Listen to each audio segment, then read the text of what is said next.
My number one skill set as a consultant, as an operator, is the ability to remap a client's customer journey from the inside to the outside using my if this, then what method. Now, I am not a science girly, okay?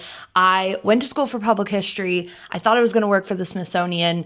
Then I fell into business development, like many do, of course. But science, complicated science, is not my forte. And so when I came up with this method, y'all, I felt like a rock star.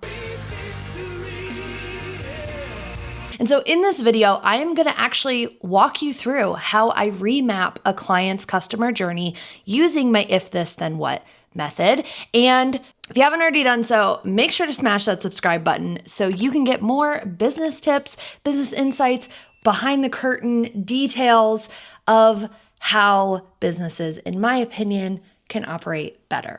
So what exactly is the if this, then what method? Well, my friend, my dear friend, let me tell you, it is a simple two-step process where in every area of your processes in your customer journey, you are going to ask yourself, if this action happens, then what happens? So literally, it is so stupidly simple, okay? But we want to be closing the gaps. We want to be closing loops. We don't want open-ended areas within our customer journey that people are going to basically leave our ecosystem. So a great example of this: if a potential client or a lead comes to your website, what happens? So maybe the action is that they fill out your contact form. Great. Now, if you are asking qualifying questions like, what's your budget? What kind of project do you want to hire us for? These are really simple questions to then create actions based on those answers. So if a client says, I don't have a budget, or I have a low budget, and they don't meet your requirements, are you just going to leave them high and dry and say, well, this client isn't for me, bye-bye, see you later? No, you probably want to add them to an email list. Maybe you want to redirect them to a lead magnet that's going to prepare them to work with you. So the idea is that you're keeping people in your funnel at all times, okay? So if they do not meet your budget, what are you providing with them after? And I'm not sitting here saying like you have to go create a ton of products, but you need a housing place for them. So if you decide to launch a lead magnet, or you want to, I don't know, discount your services, maybe you want to run a Black Friday sale or something, you have this pool of warm leads, because this is also the key, guys. They are warm, especially using this example for a contact form on your website. These are the purest, hottest, warm leads you could ever ask for. And if you're not doing anything with them,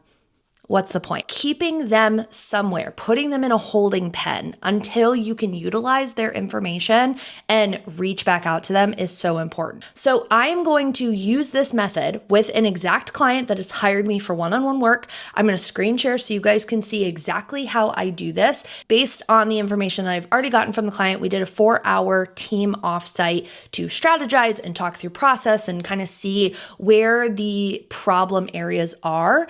And I'm going to rework everything. They also don't have this visual. And I definitely recommend for anyone in service-based work, make a visual map of what your flows are, especially as you begin to complicate your business and add more products, add more services, understanding where people loop back in, whether that is with referrals or they're coming back to you for more services in the future, or very simply, they downloaded something. How do they get back into the ecosystem? Are you funneling them through to buy a consulting hour or whatever that looks like? So visualize this. So I'm going to make sure that I put the template link for Miro that I give in SystemsOS. I'm going to put that down below in the description so you guys can download it and utilize it to the best of your ability.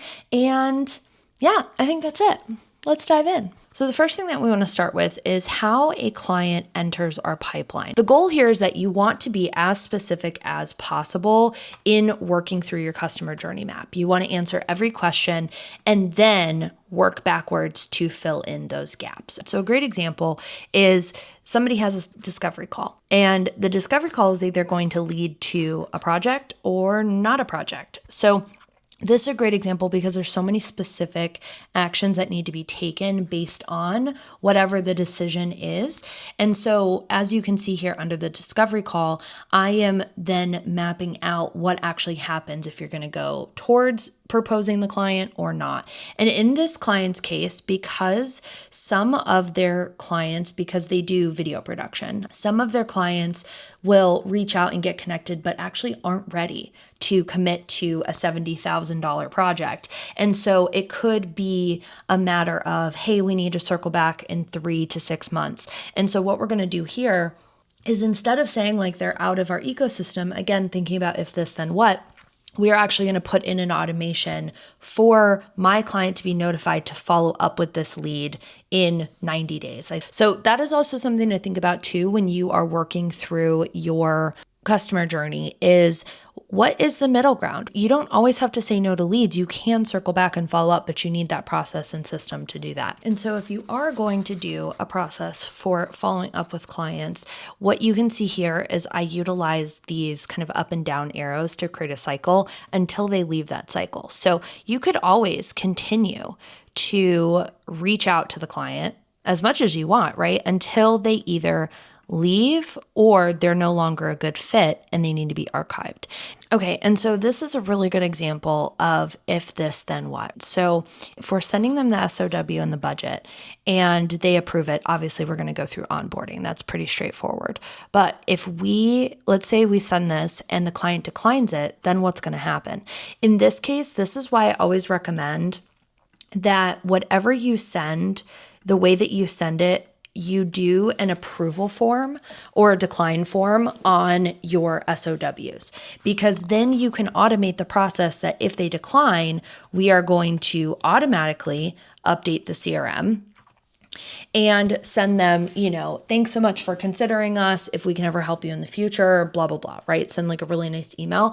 And you can do all of that now in Notion with their automations. And so definitely, like in this case with this client, we actually are going to be adding them and developing an email funnel that will kind of keep people warm until they're ready to sign on. And so even clients who decline the initial scope, we could also just put them into this email funnel. And what we're doing for that, this is one of those gaps, right, that we were talking about kind of at the beginning of this, is that with this client, because their lead time is normally 6 to 9 months with any client, because their budgets are so large and, it's video production, and they do like documentaries. And so one of the ways that we want to keep this client top of mind is to create a 12 email sequence funnel and 12 past case studies. So we're not talking like insane emails with lead magnets and click-throughs and this and that. We're literally going to build a 12 sequence email funnel that each email gets sent once a month and just has a past client that they've worked with, just a little, 1 to 2 paragraph blurb and a video that's already on their YouTube channel showing a past project. So that way, when the client is ready to commit to a video project, they've already seen this client enough in their inbox to be like, oh yeah, I'm going to go hire them because they've been top of mind through this whole process. Now, here's one of the fun parts.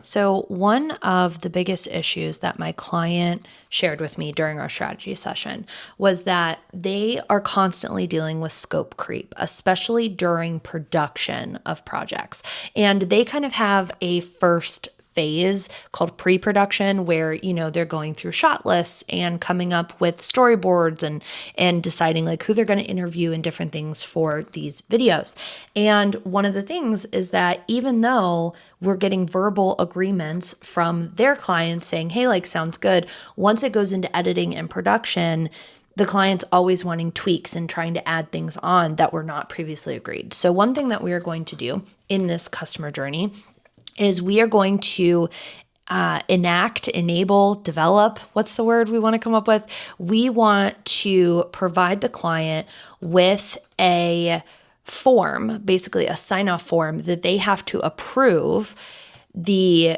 pre-production before it moves into or technically production, and then post-production is editing. And so the client is going to approves the pre-production here, And that's going to be a simple Notion form. Now, when you are working on your customer journey, one of the things that you should also do is add in the tech that is being used at that phase. If you are going to do a submission, a sign-off form, right? What are you doing that in? Are you using Tally? Are you using Notion? Are you using Paperform? Put that in there so when you come back to this to redevelop or develop things for the first time, you already have the answers that you need. You could also take it a step further to actually put in, like, here are the questions I'm going to ask. And I have that separately written in a Notion doc for them. So I'm not going to add that specifically, but you can do that for yourself and it will definitely be beneficial as you are building this out. And again, similarly to the pre-production, we are also implementing a sign-off on completed project form as well. So that way there's no issues of, hey, you didn't include this, or hey, this thing was wrong, but actually holding clients accountable for reviewing the work that you did to their standard. And so the last thing is that these clients are going to sign this form, which will then allow my client to release the files, say that it's done, close out, and start offboarding the project. So we do want to make sure that we document that as well. So far, I mean, we're pretty rocking and rolling and pretty solid. And that's kind of the fun thing about, service-based brands is like, you don't have to overcomplicate anything. We really, you can have a very streamlined system and process without overcomplicating. All you have to do is be really clear about what your service is and how you deliver it. But I also think that universalizing this, and I talk about this a lot, but universalizing your processes as much as humanly possible is what is going to drive success. I don't care. I mean, I do care if you do custom proposals. In my clients' business, like, they have to do custom proposals, but like me, I don't necessarily. But that means that they can spend their time crafting the perfect SOW, and then the rest of the offer is automated and streamlined as much as possible. So I definitely recommend, doing that as much as possible in your own business. So that way you can spend more time making the projects as best as they can instead of just like drowning in the admin side of the project. Okay, so the last thing in this kind of sign-off form that I didn't talk about is for my client, we are enacting an offboarding form, which will not only ask for feedback about their interaction with my client, how did the project go, did it meet your expectations, etc., but we are also asking for testimonial, obviously, but then 2 referral names. So 2 people that they may want to refer to working with them. And that is how we keep people in our ecosystem. So the last thing, and this is always like the fun little piece, is dragging this last arrow. It's too small. Dragging this last arrow down to reconnect all the way to the top. So, and actually we are going to do this here. And we are going to drag this all the way back up here with the client entry. So they are entering, chances are, via word of mouth, and actually we can just customize that for the referral names to dive right back in here. And that is when we are going to enter offboarding. And that is it. The last biggest thing is we are also enacting an internal postmortem once the client signs off on the project and it's considered done. As a team, they meet weekly. And so just adding a bullet agenda item to just say, hey, like, this project went good. Here's what we learned. Here are some red flags that happened. So we can what's the word I'm thinking of? Not attack them, but basically like prevent them in the future. And so that is a big change that they are making culturally within their team to make sure that everyone feels included in decisions moving forward and is also a part of the refinement process for client quality.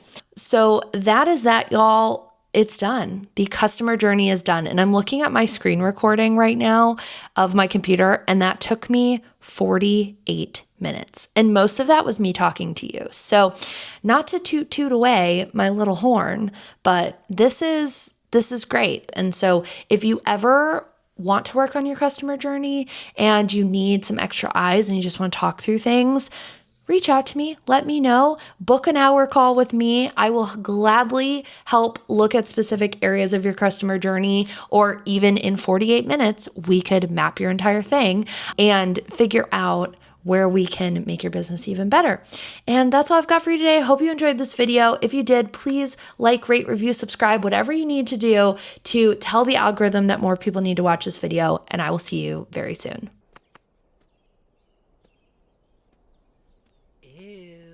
Oh, hey, did you know that it costs $0 to create efficiency in your business? Go to the description down below and download my free workbook to see how you can start working better.